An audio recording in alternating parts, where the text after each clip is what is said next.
watch the Purdue game? Yeah. Yes, sir. Who's in favor of doubling the post? I knew you were. Let me go to Twitter and ask him. It's hard though, isn't it? I mean, that was unbelievable performance. Well, you know, we had the extra couple days off. This was our break, and took Monday off, and really Tuesday we just kind of walked through some things. Guys got some shots up because they wanted to, but we got a chance to look back and, you know, kind of what we're doing. And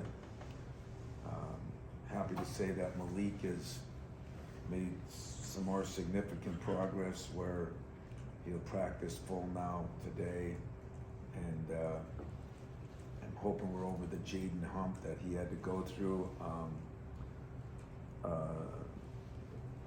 I think our guys are really looking forward to playing at the Garden. You know, it's as we all know, Rutgers is really good at home, and yet they'll have 12,000 people there probably, but we'll have a couple thousand people of our own there, I bet. So at least it's a big happening on a Saturday at noon, and I think we're looking forward to that. Rutgers, as you remember, the first game, it was a very close game most of the way. But I've said it then, and I've said it now, they're one of the oldest, toughest, most aggressive teams in our league. I think they are. I think they're very well coached. Steve's done a great job. So I'm sure that they'll be fired up to play at the Garden too. That'd be like us playing in Detroit. You know, that's a happening. It'll be a happening there. They'll get some new fans. They've gotten great balance now on Amr Rui and Meg, our inside guys, and of course McConnell and Mulcahy are their perimeter guys. They've got a couple of new guys that have kind of risen up a little bit, but in general, that's what they are. So the ironic part is we're only one in the loss column. We're only one game out of second. Unfortunately, we're only one game out of 11. I've never ever in my life seen the league like this. It's an amazing deal, and ironically too that the teams that are 11th and 12th right now were ranked at the beginning of the year, and that's Wisconsin and Ohio State. So it's been a crazy year in college basketball. You know, Tennessee getting drilled last night by Florida, but it's been a real crazy year in the Big Ten, and so I guess the next couple of weeks will start the separation as we get into the second half of the Big Ten, and I'm excited, looking forward to it, because I do think we'll have our, you know, by Saturday next week for sure. I think our team will be all back, but I think they'll be all back and healthy and having some time to practice together. So exciting time for us, but also nerve-wracking time because how good the league is. Yeah. So referencing that league a little bit, you've always talked about wanting to get to a certain point, you know, late in the season and still having a chance, having, you know, that opportunity. With the way Purdue's playing and the couple losses, that doesn't seem likely at this point, but does the fact that everything else in this conference is so tight, tournament bids, all that, who's seeding in the conference, or all that's still up for grabs, does that kind of almost replace it and have that same feel? Yeah, I think the bye for the tournament is everybody's goal right now. I think everybody feels that, what does Purdue have, a 3 or 4 game lead on just about everybody? And so I think everybody will be playing for those top 4 spots in the Big Ten tournament. And yet for us, we're kind of taking it as the goal is to get better every game. Sure, that's normal, but the goal is to get our rotations and everything back every game now. So next couple games for us will really determine a lot as far as how we play.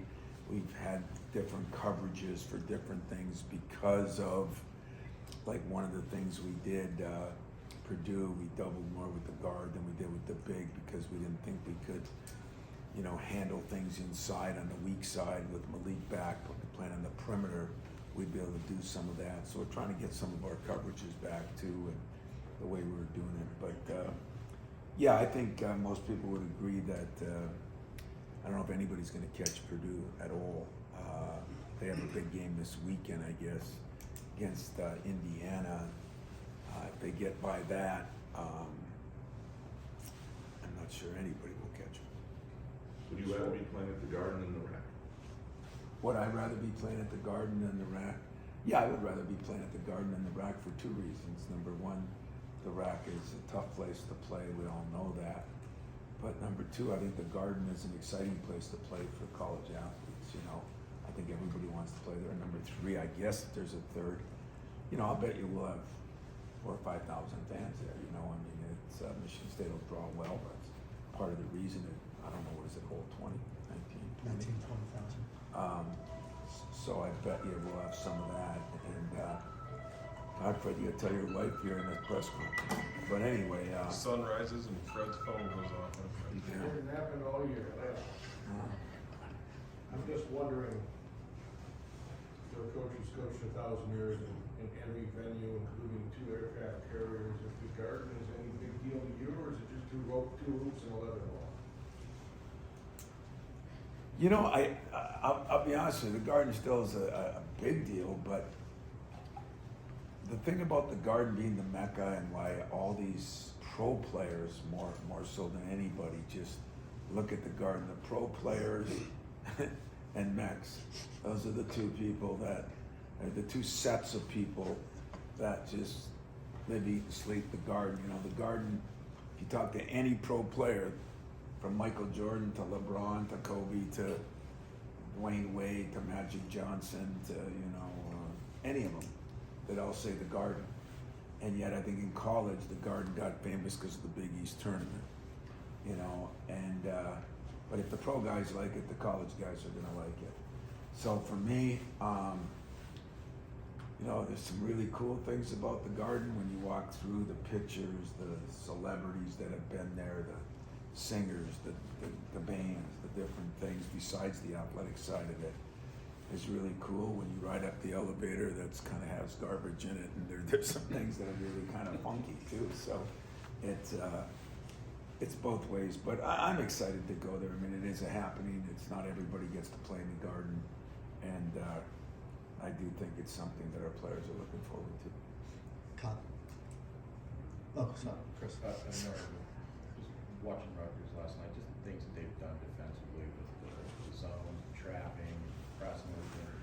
What's Steve done to kind of mix all that stuff up and make it? Well, it's funny because you're right. My staff. I said that to my staff about the zone. They play about 5 possessions a game of zone. I think it's 4% or something. They do press a little bit. It's just a pester press. I mean, it's mostly their man. It's physical. They get after you. They have big players. I mean, Amaru is 6'11", but if you get next to him, those legs are like cement blocks. He reminds me of Bell Anadanya, And then their guards are big, McConnell and Mulcahy are both 6'6", 6'7" guards. So they have size, and they're maybe not that jet quick athlete at the point like they had last year, but the size creates problems for you, and they've bought in. They're all good defensive players. There's very few of them.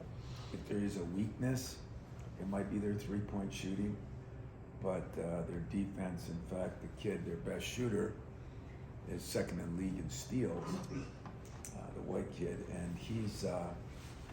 I wouldn't say he's a great defender, but I'd say he's great at taking chances. And so defensively, they just all bought in. They're holding teams to 38%, which is better than anybody in the league, I believe.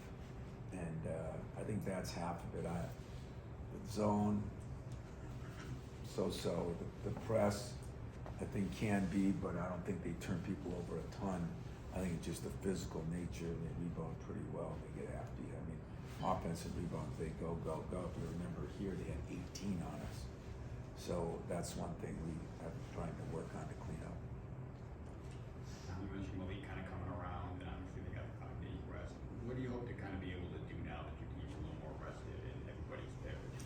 Well, one is, of course, the rotation. I'm not changing the lineup yet, but I'd like to get Malik back in the lineup, but I got to make sure he's, can practice all the time, is ready to go. I mean, he had a little time off yesterday, but supposed to go full today. And I mean, it's not 100% yet, and that's the other thing, because of what happened last time. Just kind of biding time here a little bit. But what I think we can do more is we can run more, because we have a little more depth, and I think we'll rebound better, and we have a little more size.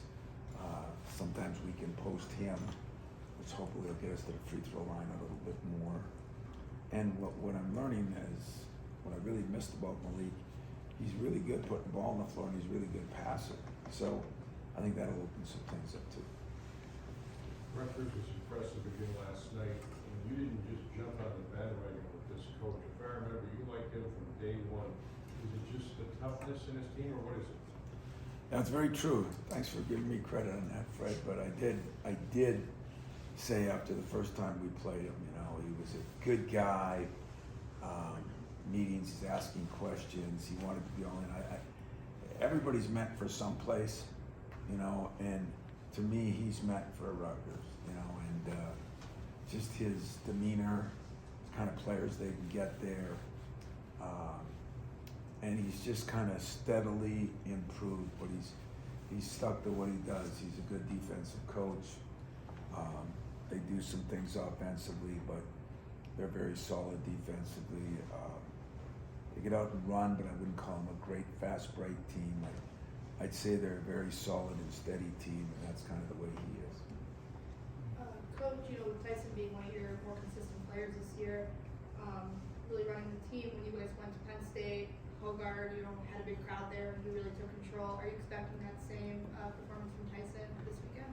I'm hoping so. For both Tyson and AJ, they're going home. I mean, AJ's not that far from there. Tyson, I don't know, when you're in New York and you can live on Long Island, you can live here and there. It's probably a stone's throw away, which means it'd take an hour and a half, 2 hours for his family to get there, and in those cities. But I do think he'll have a lot of people there, and it'll be great for him. I mean, Tyson is kind of, like we said to him yesterday, he's got to get a little more aggressive, because he is a very good player, and he plays both ends of the court. He plays those minutes, and sometimes it's in the front. Sometimes he's not as, almost, I don't know if selfish is the word, but aggressive would probably be a better word, because he's not selfish. So we need him to do a little more. We need him to score a few more points. And I think that's what's been hard for this team, trying to get guys back. Jaden gets back, and it's different. Now Malik gets back, and we just got to get into a groove a little bit. And that's what this week is kind of in for. Beginning with Purdue the other day, you're finally into this part where you're going to have, the preps are a little different because you've already done it before. So you have that with Rutgers. You also have the extra time off this week. Did that change the approach at all, or was there more about you guys this week and not quite as much about? Yeah, it was definitely more about us the first day, and a little bit today will be more about us, although we'll do a little bit of both. But yesterday was probably 80% us, especially offensively, and our fast break, which has been non-existent in my humble opinion. So that's what we worked on a lot yesterday, is get the ball out, get in the open court a little bit more, where AJ can be better, where Tyson can be better. I think Malik will be better. I think Jaden will be better in that area. And getting Marty and those guys running again too, because that's where he was effective. We ran pretty good against Iowa. He was effective. We ran good against Kentucky's, and that he was effective. So we have to put him in a position where he can be a little bit more effective, and one of the ways to do that is get out and run. Arumier, whatever it's pronounced, is sort of a Mahdi 2.0 in terms of build and all that stuff. And I'm wondering if, in some ways, that's the worst kind of matchup for him when you're facing somebody who's similar to you, but a little bit longer, a little bit bigger, and how you deal with that. Or Amarui is bigger, his lower torso, his legs. I mean, Monty's got those skinny legs, and he's got enormous legs, but I don't think it's a bad matchup for him. I really don't. I think, there's some things we can do there that we just got to keep him off the boards a little bit more than we did last game. But other than that, he hurt us in a couple of quick slips that we didn't do a good job of the weak side. That wasn't Monty's fault, and we're trying to shore that up right now. So I don't know what that the matchup will be like. I think it'll be good. I think Omarui is a very good player. I don't know if he's a fourth year junior. I think like some of those guys at Purdue, redshirting guys and doing things like that. And even if he didn't, I mean, you think of where he went from his freshman year to his sophomore year to his junior year. He's definitely made some great progress, and a lot of it is his body. I mean, he's got a hell of a body. Chris? With Tyson, we played at the Garden the first time, and he only took 3 shots in that game. How much of that was just being integrated into what you guys do at that point? How much of it was maybe Talking about last. Yeah, last year we played Kansas. Yeah. How much does, for a guy like that, do you kind of try and say, take the Garden out of the equation? It's probably No, hard. I don't think it was nerds, and I don't think it was anything like that. I think it was the problem with he transfers, and you're eligible immediately. You don't know the system, you don't know things. I really think, like he said to me this year, he's so much more comfortable. So I don't know. It'd be a good question to ask him. I don't think he was nervous, and sometimes he's so unselfish. We're trying to get him to be more selfish, to be more aggressive. That being his first or second game, I can only imagine what that was like. You're playing in the Garden, you come up from a level that was a big jump. You trying to learn a new system. I would think those are the reasons more than anything. It wasn't scared or nervous, because that's not who he is. As a side, is that maybe kind of the point where you saw AJ could become what he started to become? That game? AJ did play well in that game. I mean, I've had a lot of games where AJ's played real well. I think the biggest thing I'd like to see from AJ is some consistency, and the consistency would be on both ends of the court.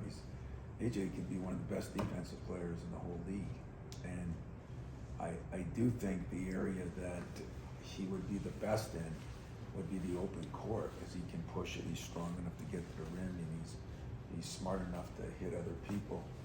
And if we're not running, I think that takes away a big part of his game. In that game, he was kind of a one-man break, but at the same time, he had it was early in the year, he wasn't playing the 30-some minutes that we kind of had to play everybody, and I think he was fresh, so hopefully now we'll be fresher and it'll be better. Coach, you've been saying, you need to see more out of Pierre. With this week off, having had time to practice, are you starting to see those things, or is he still not quite there yet?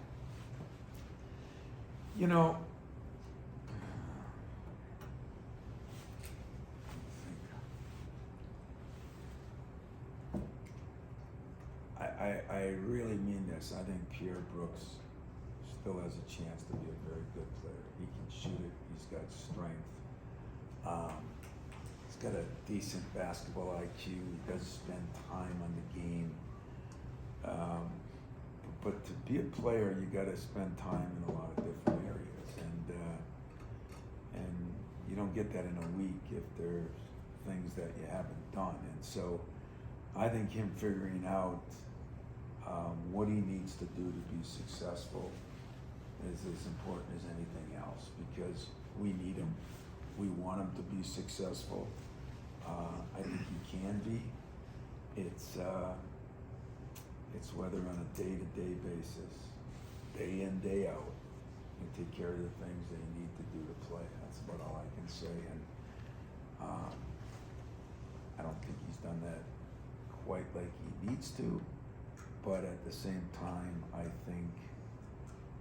I have no doubt that if he does the things he needs to do, he can be a very good player here. Some guys it takes a year, some guys it takes longer. And right now it's taken a little longer than I thought for that ball to go off. But I haven't really given up on him, because he's a good kid, and I want him to be successful because it would help us besides him. So it's kind of a politician's answer, but I didn't really give you as much as you probably want. But it's been you know, it's been frustrating for us too at times, and he's got to be able to guard well enough to stay on the floor, get into a rhythm so he can get those shots. I'll just say this: last summer he was in the best shape of his life, and he was playing phenomenal. And I don't mean that Moneyball. I mean here, and it's a big part. Anything else? Wow, you guys are easy today, huh? So what is your guys' take? Let's turn this around here. We turn all these mics around like I would be you. What is your take on the league? I think it's the Those neatest are you league. guys that have been in it for a while. It's really, really solid. There's no, I mean, Purdue's very good, but it's, you know, there's not like a, usually there's a group of three, Yeah, four so who do elite you think those teams are in the country? I don't think there is one. Yeah. I mean, there's some really good teams. I like a lot about Houston. I think Graham was saying the other day there's, Who you like? Well, Kansas, I know they won a couple of but they've all got Like, their what would issues. Kansas do if they played? You know, they got a 6-7. So I think what's gonna be interesting is you get to the postseason, and you're gonna have a lot of Big Ten teams that are 6 through 11 seeds. Yeah. And they're gonna play 1, 2, 3 seeds in that second round. And I think it'll be very interesting to see if there is a gap there. Because I don't know that there, what would be interesting if you took the 10th Big Ten team right now and threw them in the ACC, would they easily be in the NCAA tournament? And I think they might. I think so. And they might miss it in the Big Ten. A lot of beating up. A lot of beating up. Yeah. Schedule, still, I don't